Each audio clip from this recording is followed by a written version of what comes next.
राजस्थानचे राज्यपाल।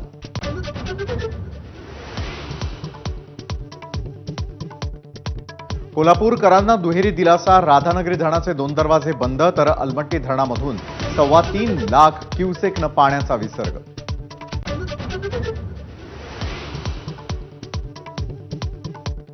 कृष्णा नदीची पाणी पातळी 40.5 फुटांवर। पावसाचा जोर वाढल्यास बाजारपेठेमध्ये पाणी शिरण्याची शक्यता। जिल्हा प्रशासनाकडून सर्व यंत्रणा सज्ज।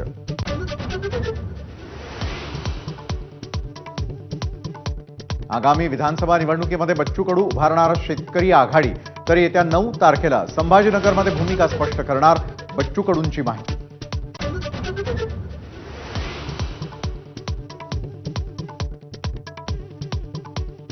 बीड आणि जालन्यामधील स्थिती चिंताजनक। दोन्ही जिल्ह्यांचा शरद पवार करणार दौरा। राज्यकर्त्यांनी आरक्षणाच्या मुद्द्यावर 2 बाजू घेतल्या हे चुकीचं। माझा महाकट्ट्यावर पवारांनी मांडली भूमिका।